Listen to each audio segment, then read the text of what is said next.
नमस्कारम। Magnus Carlsen.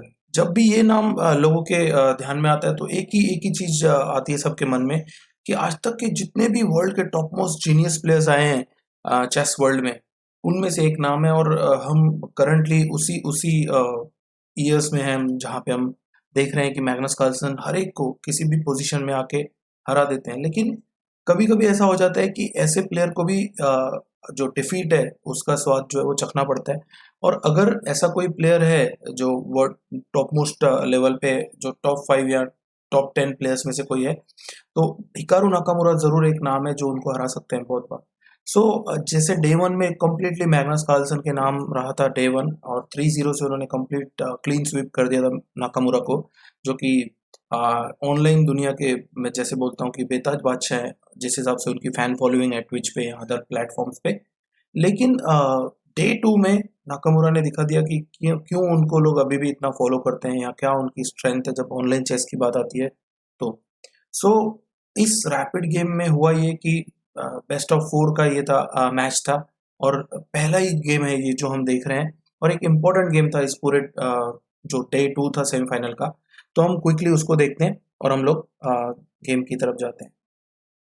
Game जो start हुआ E4 E5 knight to F3 knight to C6 bishop to B5 knight F6। अब यहाँ पे एक बात क्लियर है कि मैग्नस कार्लसन ब्लैक से खेल रहे हैं। बर्लिन डिफेंस एक बहुत ही ज़्यादा सॉलिड वेरिएशन है जो सभी लोग मानते हैं कि उसमें क्रैक करना ब्लैक को इतना आसान नहीं होता है। लेकिन अगर हम देखें तो यहाँ पे कुछ वेरिएशंस मैं आपको दिखा सकता हूँ जिसका हमको बाद में इस एनालिसिस में काम आने वाला है। तो अगर हम देखें तो नाइट F6 के अलावा A6 जो मेन लाइन है उसमें आप बिशप इंटू C6 जा सकते हो, जिसमें कि D cut C6 and short castle. यहाँ पर दो ऑप्शन है व्हाइट के पास, एक तो ब्लैक के पास, एक बिशप G4 आप जा सकते हो यहाँ पे। हालांकि कैसलिंग की जगह व्हाइट के पास D4 भी एक ऑप्शन था।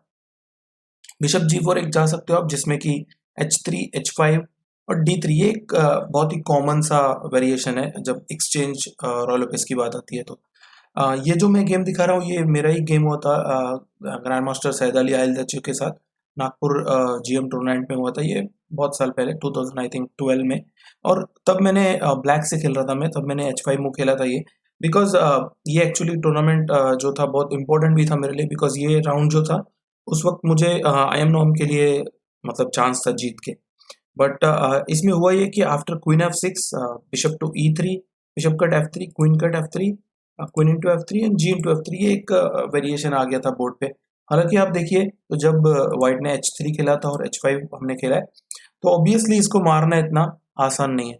ये मैं इसलिए बता रहा हूँ बिकॉज जो नाकामुरा और मैग्नस का गेम होता है उसमें भी सिमिलर आइडियाज आ सकते थे, तो हम उसको आगे चल के देखेंगे। नाइट F6 के बाद यहाँ पे D3 खेला व्हाइट ने और नाकामुरा ने कम्प्लीटली अवॉइड कर दिया जो भी बर्लिन के मेन लाइंस हैं उनको। यहाँ पे बिशप C5 आए और अभी बिशप इंटू C6 मार दिया। अभी आप देखिए कि ये actually after D cut C6 ये जो स्ट्रक्चर है वो सेम टू सेम जैसा कि एक्सचेंज स्पेनिश में होता है या एक्सचेंज रॉयल ओपेस में होता है वैसा ही है। सिर्फ इतना है कि ब्लैक ने A6 और बिशप A4 नहीं खेला हुआ है और बिशप इंटू C6 डायरेक्टली मार दिया। सो उससे बहुत ज़्यादा फर्क नहीं पड़ेगा बिकॉज लॉन्ग टर्म पे जो स्ट्रक्चर है वो वैसे ही रहने वाला है। सो यहाँ पे शॉर्ट कैसल किया। हालांकि आप नाइट इंटू E5 सिंपली नहीं मार सकते हो बिकॉज यहाँ पे क्वीन D4 आ रहा है एक तो, और डायरेक्टली बिशप इंटू F2 भी था but queen D4 clear cut winning है, तो इसलिए वो नहीं खेल सकते हैं। शॉर्ट कैसल किया यहाँ पे व्हाइट ने बिशप G4 H3। अब यही सिचुएशन है जो मैंने आपको बताया था कि आयल तेचू के साथ मेरा भी एक पोजीशन आया था और वो कॉमन सब्जेक्ट है जब एक्सचेंज वेरिएशन की बात आती है तो रॉयल ओपेस में। यहाँ पर मैग्नस कार्लसन ने बिशप H5 खेला। मैं आज इस गेम के बाद चेक कर रहा था कि कितने लोगों ने ये खेला है पहले बिशप H5। तो कुछ गेम्स ऑलरेडी अवेलेबल है, मतलब ऐसा नहीं था कि मैग्नस कार्लसन ने पहली बार वो बिशप H5 खेला है। हालांकि बिशप इंटू F3 पे ज़्यादा गेम्स हुए हैं इस पे। लेकिन अगर हम देखें इसको कि क्यों नहीं हम वो जो नॉर्मल प्लान है जिसमें कि बिशप F8 पे रहता है और एक्सचेंज रॉयल ओपेस की आइडिया है वो हम क्यों नहीं खेल सकते हैं। तो ये एक इंटरेस्टिंग वे था खेलने का बिकॉज आप अभी भी इसको मार तो नहीं सकते हो, थोड़ी देर बाद आपको शायद इसको मारना पड़े अभी, क्योंकि इस बार आपके पास वो क्वीन F6 वाला आइडिया जल्दी नहीं खेल सकते हो बिकॉज ऑलरेडी आपने कमिट कर दिया नाइट F6 पे। लेकिन यहाँ पे अगर आप HG4 मारते हो तो एक बहुत ही इंटरेस्टिंग वेरिएशन है जो आपको ज़रूर चेक करना चाहिए, because H G four and अगर आप नाइट G5 जाते हो तो इसमें क्योंकि हमारा बिशप C5 पे है, नॉर्मली उस वेरिएशन में जो मेरा गेम होता है उसमें बिशप F8 पे रहता है, तो इसमें आप G3 आ सकते हो, देन मे बी वाइट जो है वो बिशप E3 के लिए जा सकता है, बट इसमें आप रुक के थोड़ा चेक कर सकते हैं, बिकॉज यहाँ पे एक बहुत अच्छी टैक्टिक्स अवेलेबल है ब्लैक के लिए, एंड दैट इज कि आप नाइट इंटू E4 मार सकते हो, बिकॉज आप अगर D इंटू E4 मारते हो तो pawn takes pawn, bishop into F2 forced, bishop cut, और अभी अनफॉर्चुनेटली आप रुक इंटू नहीं मार सकते हो बिकॉज D8 D1 जो है वो हैंगिंग है, और अगर आपने यहाँ पे किंग इंटू F2 मारा तो आई थिंक यहाँ पे जो है वो सिंपली क्वीन इंटू G5 आ रहा है। सो ये एक पोजीशन जो है ये मुझे लगता है इक्वल रहनी चाहिए अभी भी, भले ही वाइट एक पीस अप है इसमें, लेकिन किंग का पोजीशन बहुत अच्छा नहीं है, और ब्लैक के पास आई थिंक बहुत अच्छा अटैक है अभी भी। सो ये एक पॉसिबिलिटी थी, लेकिन बहरहाल गेम में उन्होंने बिशप H5 खेला और H5 नहीं खेला था। G4 फाइनली G4 से ये जो पिन है वो रिलीज कर रहे हैं। हालांकि बहुत बार होता ऐसा है कि आप बिशप E3 और नाइट D2 पहले खेलते हो और बाद में आप उसको इस बिशप को हटा सकते हो बाय जस्ट प्लेइंग रुक E1, night to F1, night to G3, लेकिन ये एक सिंपल और डायरेक्ट अप्रोच था उसको रिलीज को हटाने के लिए। यहाँ पर मैग्नस कार्लसन ने नाइट इंटू G4 मार दिया, विच वॉज वेरी इंटरेस्टिंग, क्योंकि रैपिड में जिस हिसाब से टाइम फॉर्मेट था और जिस हिसाब से लास्ट डे में मैग्नस कार्लसन ने 3-0 से हराया था नाकामुरा को, तो वो जो एनर्जी थी वो डेफिनेटली इस गेम में दिखने के लिए थी हमेशा। सो H G4 मारा, बिशप इंटू G4।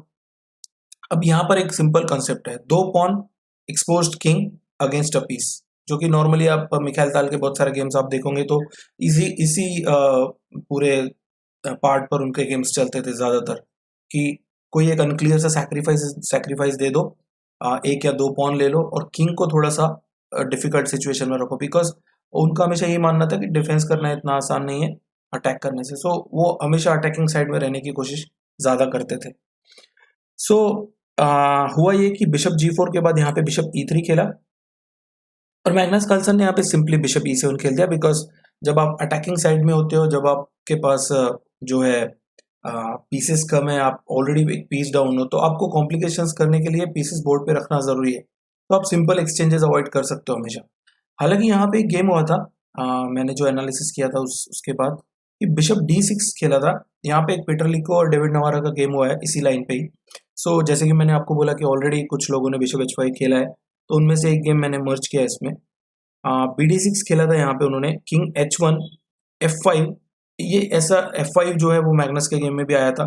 F5 बहुत जरूरी है, बिकॉज अगर आप इसको मारोगे तो it will be really risky, because आप शॉर्ट कैसल करके और इसको मार सकते हो, और फिर F3 को बहुत ज्यादा प्रेशर बन सकता है।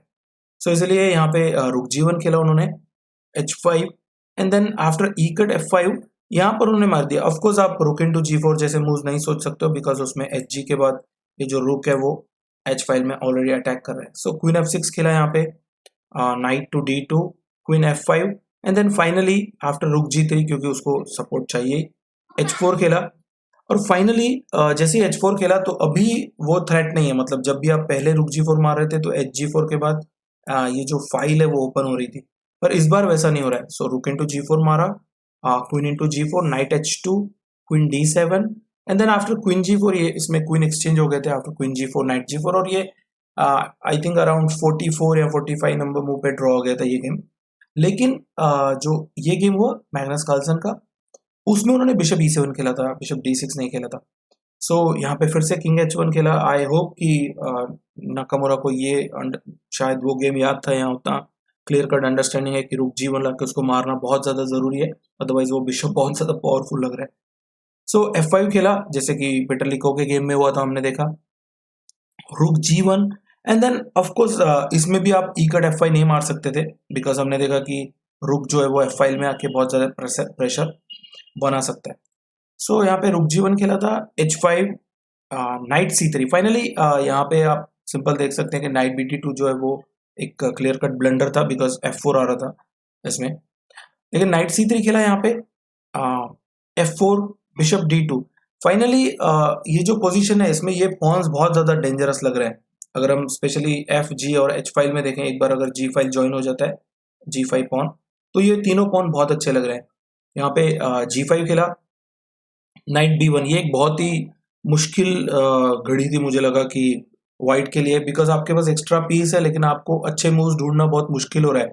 तो ऐसा पोजीशन कम टाइम वाले गेम में, यानी रैपिड में या ब्लिट्स में, बहुत मुश्किल वाला हो सकता है किसी के लिए भी, even for a world champion. So यहाँ पे नाइट बी वन को उन्होंने बिशप सी फाइव खेला। अब यहाँ पे एक अच्छी बात है वाइट के लिए कि उनके पास एटलीस्ट एक टारगेट है जिसको आप बिशप सी थ्री करके, that was the idea I think, कि नाइट बी वन जब उन्होंने खेला था तो बिशप सी थ्री और ई फाइव को ही टारगेट कर रहे हैं मेनली। ऐसे बहुत कम पोजीशन होते हैं जब वाइट के, मतलब किसी किंग के सामने एक भी पॉन नहीं है और ओपोनेंट के सभी पॉन फोर्थ या फिफ्थ रो में आ चुके हो। तो यहाँ पे बिशप सी थ्री खेला and then bishop into F two. अब तीसरी पॉन भी मिल चुकी है, तो मतलब उनके पास मटेरियल तो बहुत अच्छा खासा है और किंग अभी भी एक्सपोज्ड है, तीनों पॉन बहुत अच्छे लग रहे हैं। तो मैग्नस कार्लसन का कॉन्फिडेंस एकदम हाई लेवल होगा यहाँ पर, क्योंकि उनको लग रहा होगा कि इसमें हार तो मैं सकता ही नहीं हूँ, राइट। सो यहाँ पे नाइट बी डी टू खेला, क्वीन ई सेवन। मैं ऐसा क्यों बोल रहा हूँ कि मैग्नस कार्लसन को ये लग रहा होगा, बिकॉज उन्होंने एक वक्त आके ड्रॉ जो परपेचुअल उनके हाथ में था वो रिजेक्ट भी किया था। सो हम उसको भी देखेंगे आगे। यहाँ पे क्वीन एफ वन खेला। ऑफकोर्स क्वीन ई सेवन जो है वो ई फाइव को प्रोटेक्ट करने के लिए था, और at the same time black is preparing long castle. So यहाँ पे बिशप इंटू जी वन मारा। जैसे कि हमने देखा था कि बहुत ज्यादा मटेरियल बोर्ड पे बचाने की जरूरत नहीं है, व्हाइट को जरूरत है कि पोजीशन जो है वो सिंप्लीफाई हो जाए। सो अभी मुझे लगता है ये पोजीशन ब्लैक, कंप्लीटली ब्लैक को ओके, मतलब बहुत बढ़िया पोजीशन आ गई है जैसे उन्होंने सैक्रिफाइस के टाइम मारा सोचा था। सो यहाँ पे क्वीन इंटू जी वन मारा, bishop takes F three, knight takes F three and G four. अब यहाँ पे एक बात क्लियर है कि क्वीन एच फाइव के लिए वो क्लियर कर रहे हैं ये पाथ, जी फोर से एफ थ्री पे अटैक है और ई फाइव भी आ रहा है इसमें। नाइट इंटू ई फाइव मारा, ये शायद ओनली मूव थी बोर्ड पे। आई वॉज थिंकिंग कि यहाँ पे लॉन्ग कैसल जैसे मूव आ सकते हैं इनिशियली, लेकिन वो पॉसिबल नहीं है, बिकॉज उसमें दो दिक्कत थी। अगर आप सिंपली लॉन्ग कैसल के लिए जाते हो तो बहुत सारे मुश्किल है। एक तो सबसे इजीएस्ट ये था कि क्वीन ए सेवन जो है, ऐसे मूव्स बहुत बार मिस हो सकते हैं एक्चुअली जब आप ब्लिट्स या रैपिड खेलते हो, स्पेशली ब्लिट्स में ऐसे मूव्स बहुत मुश्किल होते हैं, बिकॉज आप देख रहे हैं वाइट बोर्ड के एक कोने से दूसरे जगह जा रहे हैं और नेक्स्ट मूव सीधा मेट ही लग रही है। सो इवन आप अगर क्वीन क्वीन एच फोर खेलते भी हो इसमें, तो भी इसमें मुझे लगता है कि कभी ना कभी नो चेक पोजीशन आ जाएगा, जैसे कि आप king ji one, may be queen to G three, king F one, queen H three check, king E one. और अब अगर फाइनली इसमें हम देखें तो ये मुश्किल वाली बात लग ही रही है। इवन अगर हम देखें तो इसमें किंग ई टू भी आ सकता था, और मुझे लगता है व्हाइट बचा लेगा किंग को, और कभी ना कभी नो चेक पोजीशन आ जाएंगे विद इन 3 to 5 मूव्स, और फिर मेट तो हो ही रही उधर। तो इसीलिए लॉन्ग कैसल करना बहुत मुश्किल था। और दूसरी बात, नाइट जी सिक्स भी आ रहा था, मतलब अगर आपके पास क्वीन ए सेवन नहीं भी है तो भी आपके पास नाइट जी सिक्स तो है ही। सो यहाँ पे रुक जी एट खेला, आई थिंक जो ओनली मूव था यहाँ पे बोर्ड पे। रुक एफ वन, क्वीन जी फाइव। यहाँ पे आप एफ थ्री नहीं जा सकते थे, बिकॉज मुझे लगता है यहाँ पे नाइट इंटू एफ थ्री आ रहा है और सिंपली क्वीन एच फोर जो है वो स्टॉप हुआ है। सो क्वीन जी फाइव खेला यहाँ पे। क्वीन जी फाइव को क्वीन डी फोर खेला, और अब यहाँ मुझे लग रहा था कि एक हिसाब से नाकामुरा जो है वो ड्रॉ ऑफर भी कर रहे हैं एक्चुअली, हालांकि उन्होंने बोर्ड पे किया नहीं था जहां तक मैंने देखा था, लेकिन यहाँ पे एक वन मोर थ्रेट लगा हुआ है, मेट लगी हुई है, और कंप्लीटली अनक्लियर सा पोजीशन लग रहा है, जो कि इक्वल तो है फिलहाल, मतलब कुछ प्रॉब्लम नहीं है ब्लैक को अभी भी। बिकॉज मैं इक्वल इसलिए बोल रहा हूँ कि यहाँ पे simply queen h four, king जी one, queen g three, king h one और क्वीन एच थ्री, ये परपेचुअल उनके हाथ में ही था, राइट। सो यहाँ पे किंग जी वन खेला, और फाइनली यहाँ पर मैग्नस कार्लसन ने आके डिसाइड किया कि इस पोजीशन में आप एक्चुअली जी थ्री खेल सकते हो, और एक हिसाब से वो ड्रॉ के लिए अभी भी रेडी नहीं थे, मतलब वो साइकोलॉजिकली अपने आप को रेडी नहीं कर पा रहे थे कि ये सच में ये पोजीशन ड्रॉ हो रही है और मेरे पास चांसेस नहीं है। और मे बी मुझे टाइम कंट्रोल का एग्जैक्टली इस मोमेंट पे कितना टाइम बचा था वो नहीं देखा था मैंने, अदरवाइज हम उसको भी ध्यान में रख सकते थे, बिकॉज ऐसे गेम्स में टाइम का भी बहुत इंपॉर्टेंस होता है। सो यहाँ पे जो है नाइट एफ थ्री खेला। अब एच टू को बचाना जरूरी था, जी टू खेला यहाँ पे, और जी टू के बाद शायद क्लियर कट लगाऊंगा कि आप रुक एफ टू जैसे मूव्स नहीं खेल सकते हो, बिकॉज एच वन मेट हो रही है। सो यहाँ पे रुक ई वन खेला, and after queen into F three, ये मुझे लगता है गेम का सबसे बड़ा मिस्टेक था, बिकॉज इस वक्त शायद हो सकता है टाइम कम भी हो, और एक जो पोजीशन एक्चुअली बोर्ड पे आ गई थी वो थोड़ी ट्रिकी भी थी, क्योंकि किसी ने नहीं सोचा था कि इस हिसाब से वहां पे मेटिंग पोजीशन लग जाएंगी आफ्टर दिस मूव। हालांकि हम देखें तो रूकी वन के बाद उनके पास कुछ मूव्स थे, जैसे कि आप क्वीन वापस जा सकते हो E6 पे। सबसे बड़ी बात ये थी कि किंग जो है वो सेंटर में होने के कारण सबसे ज्यादा प्रॉब्लम आ गया। अगर इसी पोजीशन में कैसलिंग हुई रहती और रुक आप D8 पे रहता तो डेफिनेटली इसमें आप मतलब कोई कंपैरिजन ही नहीं है, ब्लैक कंप्लीटली विनिंग पोजीशन में रहता। लेकिन जैसे ही उन्होंने क्वीन इंटू F3 मारा, तो यहाँ पे बहुत कुछ सीखने लायक है कि आप देखिए कि वर्ल्ड चैंपियन है वो और उनको एक पीस मिल रहा है, तो ऑब्वियसली उन्होंने भी सोचा होगा कि क्या क्या प्रॉब्लम्स आ सकते हैं। नाकामुरा ने ऑब्वियसली फ्री में तो पीस दिया नहीं होगा, लेकिन उसके बावजूद वहाँ पे ट्रिक्स अवेलेबल थी और वो नाकामुरा के लिए वर्क कर गए। और मुझे लगता है यही एक गेम था जो उन्होंने जीता था मैग्नस के साथ, बाकी तीनों गेम ड्रॉ हो गए थे। तो हम क्विकली इसको फिनिश करते हैं। क्वीन E5 चेक दिया यहाँ पे, king to D8, queen check, king to E8। अभी आप इसमें किंग C8 नहीं जा सकते हो क्योंकि इसमें क्वीन E6 चेक आ रहा है और सिंपली अगर आप किंग B8 जाते हो तो क्वीन G8 मेट हो रही है, तो इसलिए किंग E8 जाना पड़ा यहाँ पे। बिशप B4, यही एक बात थी मुझे लगता है, बिशप B4 जो उन्होंने नहीं सोचा था, या फिर उनको शायद वो क्लिक नहीं हुआ कि ऐसा भी हो सकता है इसमें।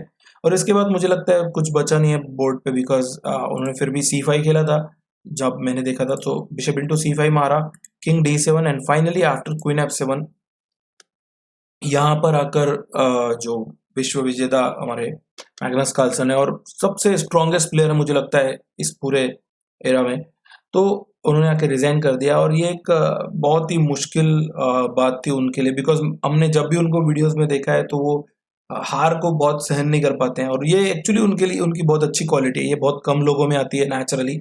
बहुत लोग ओके रहते हैं उस पोजीशन से कि चलो हम एक अच्छे प्लेयर से हार गए, पर मैग्नस के लिए शायद वो, और वो उनके पास होनी भी चाहिए बिकॉज वो उतने पावरफुल हैं, उतने स्ट्रांग है, तो उनको हारना एक्सेप्ट करना बहुत मुश्किल होता है अपने लिए।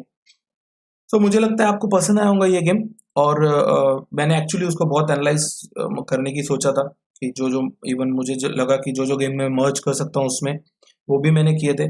अगर फिर भी आपको लगता है कि कुछ उसमें क्वेश्चंस थे तो आप मुझे कमेंट में पूछ सकते हो। आई विल डेफिनेटली ट्राई कि हम उसको भी एक्सप्लेन करें।